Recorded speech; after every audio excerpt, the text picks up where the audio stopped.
Madami po kaming sinasabi. I really don't have the figures right now, You know, but I if can... you come here, you have to come here prepared. Yes You do po. not come here unprepared. Alam mo na, tatanungin ka eh. Ikaw sikat na contractor, papa-interview ka. Oh. You have to come here prepared. Madam Diskaya, Sarah, it is common knowledge that you own 9 companies.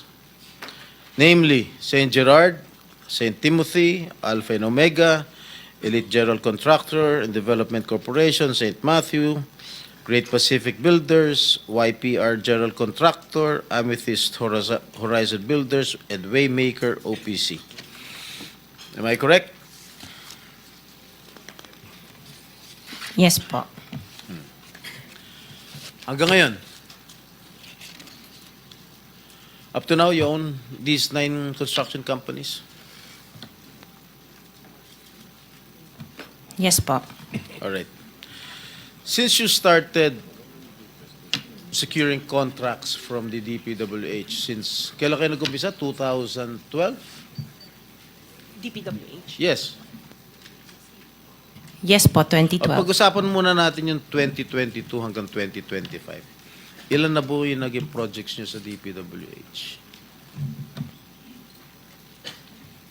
Marami na po. Ilan nga? I don't have Mahigit the figure. 400? Mahigit 500? Within the span of 3 years. I don't have the figures po. Estimate lang po, ballpark Give me a figure. ballpark figure. Siguro po mga 400 ganun. I'm not Siguro. I'm really not sure. Okay. I don't have the figures with me. Sa loob, sa bawat taon, ilang bidding ang sinasalihan mo? Marami po kaming sinasalihan na bidding. All flood control projects? No po. Ano pa yung mga projects?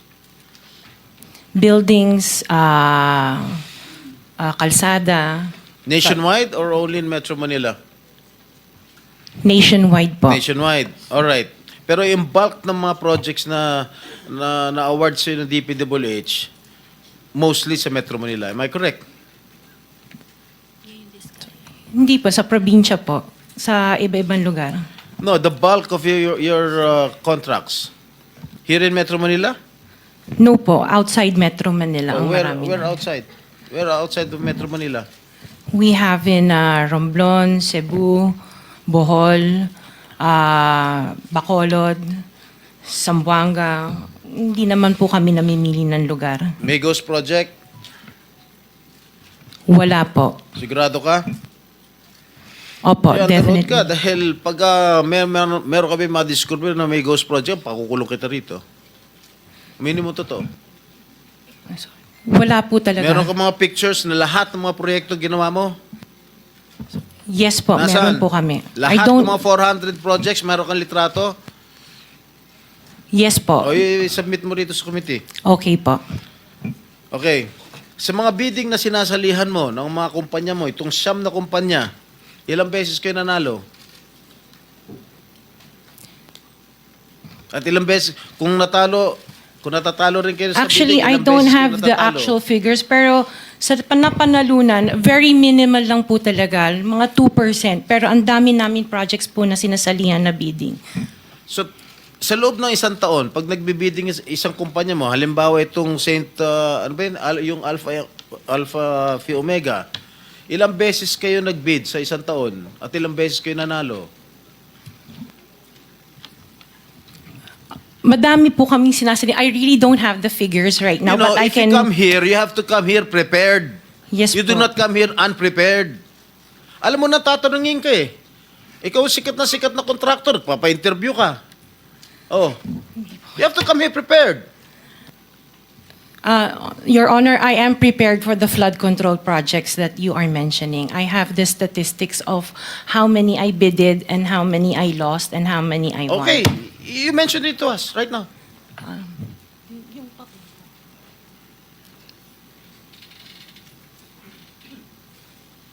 You are asking her to relate the 400. No. Parang mahirap naman yata. Hindi. 400. In 2022, I bidded for 491 projects. This is just for the flood control, Your Honor. How many projects for 491. 191? 491. I joined the bidding. Po. Oh. This is in 2022.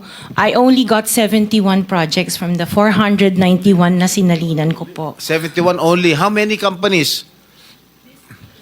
Itong This is siyam? just for Alpha and Omega Oh, po. what about the other companies? What about the other 8 remaining companies that you own? I don't have the statistics Oh. for that because I was only called as Alpha Wait, and Omega. You admitted earlier when I asked you if you own these 9 companies and you answered in the affirmative.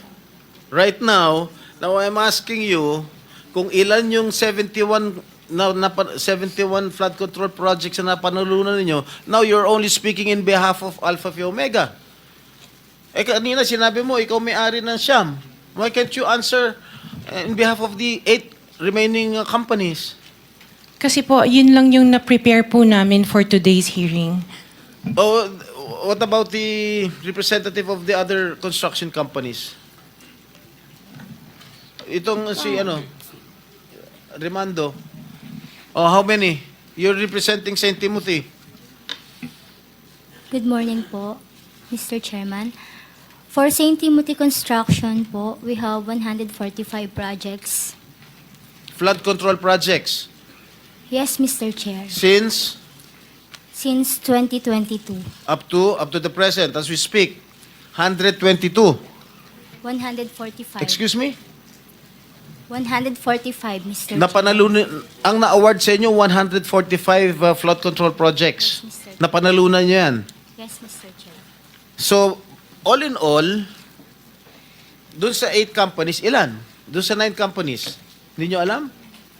Out of the 400, maybe, who can answer my question from the DPWH? Maybe they have the records there. Mr. Chair, with the Just indulgence for of the the SP record- Pro Temp, Yeah. Yes, Senator Risa. kaugnay nung pagtatanong ni SP Pro Temp sa ngayon, gusto kong makapag-flash ng screenshot po nung siyam na calling cards, nung siyam na kumpanyang iyon. Calling card po ni Mr. Curly Discaya, na asawa po ni Ms. Discaya. So, mag-asawa po, dapat alam po nila in greater detail itong mga kumpanyang ito. Ito po, Mr. Chair, SP Pro Temp. Siyam na calling cards nung siyam na kumpanya, lahat sa pangalan ni Pacifico o Curly Discaya. So dapat po mas alam po, both ni Ms. Sara Discaya at Ms. Roma Discaya Rimando, ang mga detalye na tinatanong ni SP Pro Temp. Salamat, Mr. Chair, Thank you, at SP thank Pro you, Temp. Senator Risa. Okay, for the record, yung may-ari ng St. Gerard Construction, nandun yung pangalan ng asawa mo, Pacifico Discaya. Okay? Doon sa St. Timothy, sino may-ari ng St. Timothy? Ikaw si Rimando, no? Kamag-anak mo si Discaya, correct? Sabi mo, pamangkin mo. Tama? And who is this Maritoni Miligrito, the owner of Elite General Contractor? Who is this? Answer. Pinsan ko po, Mr. Chair. From the left pocket to the right pocket. St. Matthew. Nandito yung asawa mo, Pacifico Discaya. Great Pacific. Oh, ikaw, nandyan ang pangalan mo, oh. Si Sara Rowena Discaya. Kaya hindi mo mapapagkaila, eh. YPR General Contractor. Nandito rin ang pangalan mo. Miss Sara, alam mo, huwag ka magsisinungaling, ha? Amethyst Horizon. Sino si Amethyst Horizon? Sino si John Brian Eugenio? Who is he? Sagutin mo, Miss Rimando. I didn't know, Mr. Chair. Madam Sara. He's one of our employees. Oh, dami. Waymaker. Sino si Gerald William Diskaya? He's my eldest son. Okay. Alpha Phi Omega, yan, asawa mo. So, you confirm, lahat ng siyam na yan, ikaw ang may-ari. Tama? Part owner po. Part owner. Okay. Kaya nyo ba talaga pagsabay-sabayin yung mga construction, mga proyekto ninyo? Paano nyo nagagawa ito? Yes po, we have sufficient employees naman that can carry out and execute the project. Okay, ilan ba yung mga empleyado ninyo? In the office po, mga 200 plus. Sabay-sabay kayong naawardan ng kontrata ng DPWH. Alam mo, nakakapagtaka dahil kayo lagi nakakuha ng DPWH contracts, ha? Sino ba talaga sa DPWH ang nagbibigay sa inyo listahan ng mga projects for bidding? Turo mo na. Wala po akong knowledge po. Talaga? Ba't Yes, nakakapagtaka dahil yung siyam na construction companies niyo, yun ang laging favored, kumbaga, sa bidding. Kasi ang balita ko, isa kayo sa mga una nakakita at nakakapili ng mga projects. Bago pa mabuo ang National Expenditure Program, yung tinatawag natin na NEP. Parang menu lang sa restaurant na nakaka-order kayo kaagad.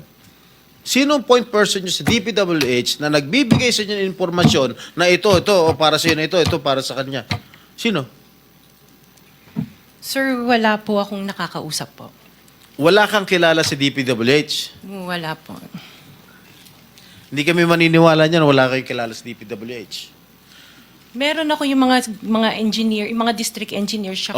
Yun mga pala eh. Sino ang mga district engineer na nakilala mo? Pero hindi po sila nagbibigay ng project po sa akin. At tinatanong ko, wala naman ako sinasabi sa'yo kung nagbibigay sila ng project, sino ang kakilala mo sa DPWH? Sila, mga DE po. DE Yeah, okay. ng, Sabi mo, sino? teka sandali. DE ng Laguna, Sino DE nga? ng... Banggitin mo yung pangalan. I can't remember their names kasi I don't transact on Okay, behalf of the DE ng companies. Laguna, sino pa? DE ng Bulacan, DE ng... Is he here? Nandito ba? Yung DE ng Laguna, DE ng Bulacan, nandito ba? DE ng Bulacan nandito. Okay, paano nyo nalalaman ang mga projects for the bidding? Sino ang nagbibigay ng listahan sa'yo? We don't have a list. Naka 6 minutes ka na, erap.